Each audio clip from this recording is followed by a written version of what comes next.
Hello everyone. म चाहिँ यसो गाउँतिर चिलमा घुम्दै एउटा सानो खालको एउटा भ्लग बनाउँ कि भन्ने सोचेर चाहिँ ट्याक्क कि आज चाहिँ यसो रिफ्रेस हौँ, हल्का भ्लग पनि बनाइदिउँ, गाउँतिर घुम्न लाग्यो भनेर यसो आइरहेको थिएँ। सो यस्तो चाहिँ हल्का भ्यू पनि हेरिदिउँ, घरतिर गाउँतिरको डाँडातिरको यस्तो भ्युजहरू होइन, सही कुराहरू यसो रिफ्रेस हुन्छ नि त गाउँपट्टिको। सो म जाँदैछु अब टक्क चिलमा, यसो घरतिर मात्र बसेर पनि हुँदैन, यसो रिफ्रेस पनि हुनुपर्छ भन्ने एउटा स्मल खालको भ्लग बनाएको होइन। अनि त्यही हो, यस्तो छ अगाडिपट्टि डाँडाहरू यस्तो छ हिलेको, ट्रक्क लाएर काभ्रे पलाञ्चोकको टाइटर भन्ने ठाउँ हो यो होइन। सो यहाँ रमाइलो छ, रिफ्रेस छ, माहौल फ्रेस छ। अब सबै अहिले त युवाहरू कोही पनि छैन घरतिर, सबै गाउँ विदेशतिर गइसके होइन। अनि गाउँ खाली छ, अहिले मान्छेहरू छैन होइन। अब सबै बस्नु पनि चाहँदैन नि त, अहिले स्थिति पनि त्यस्तै छ होइन।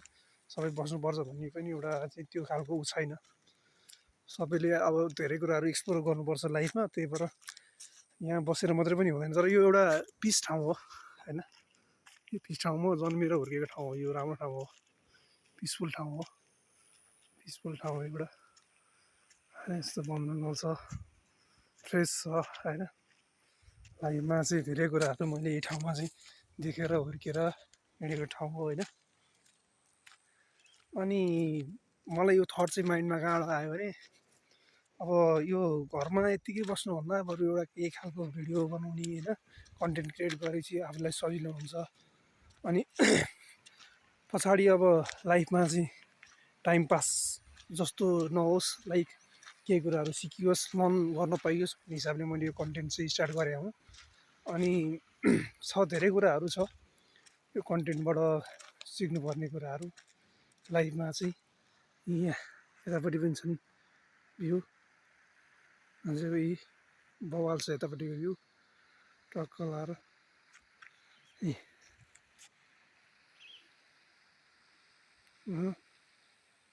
सुट्ट लाएर हेर्नुहोस्, यस्तो छ गाउँ, रमाइलो छ, हावापानी स्वच्छ गाउँको।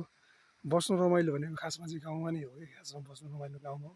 तर के गर्नु, अब अहिलेको मान्छेहरू गाउँमा बस्न रुचाउँदैनन्, किनकि गाउँमा अब रमाइलो छ बस्नुको लागि, नेचर पिस छ होइन, फ्रेसनेस छ। तैपनि के छ भने सुख सुविधा त्यति नभएको कारणले गाउँमा बस्नु चाहँदैन मान्छेले, आफ्नो लाइफ बनाउन चाहन्छन् कि, आफ्नो ड्रिम कम्प्लिट गर्न चाहन्छन् होइन। सो ड्रिम भनेको चाहिँ सबैले कम्प्लिट गर्नुपर्छ, तर ड्रिम सँगसँगै गाउँलाई पनि बिर्सनुहुन्न। आफ्नो गाउँ भनेको आफ्नै गाउँ हो, गाउँबाट हामीले धेरै कुरा सिकेर आएको हो होइन। लाइफमा चाहिँ अगाडि बढ्ने पनि गाउँबाटै नै हो नि त। सो म चाहिँ त्यही भएर यसो फ्रेस हुनु निस्क्यौँ भनेर बाहिर निस्केको थिएँ। अनि यसो एउटा भ्लग पनि बनाइदिएँ कि, टक्क आफ्नो गाउँको बारेमा अब आफूलाई पनि खुसी हुन्छ नि त लाइफमा। सो त्यो हो, म जाँदैछु ल टक्क घरपट्टि होइन।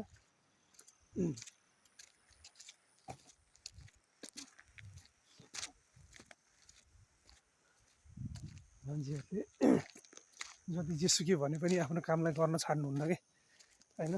सुरुमा त अब होइन कति कुराहरू सिकिया छैन, सिकिँदै छ बिस्तारो होइन, एक्सप्लोर गर्नुपर्ने छ होइन। मान्छेहरूले अब के भन्छन् के गर्छन् भन्दा पनि आफ्नो कामलाई चाहिँ फोकस गर्नु पऱ्यो कि,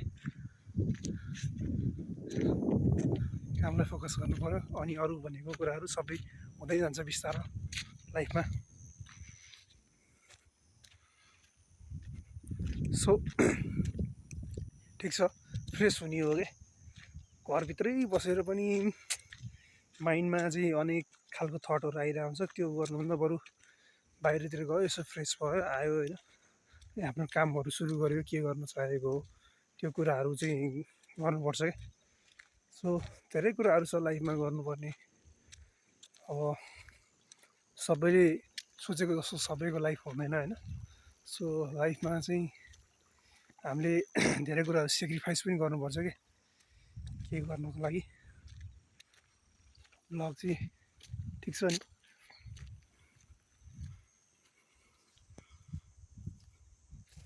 so guys thank you so much. अब म चाहिँ घर पुग्न लागिसकेको छु। घरको पनि भ्लग पछाडि बनाउला मेरो घरको, मैले बनाएको पनि थिएँ एउटा अगाडिको भिडियोमा। तर अहिलेलाई यति नै। Thank you so much for the support है गाइज।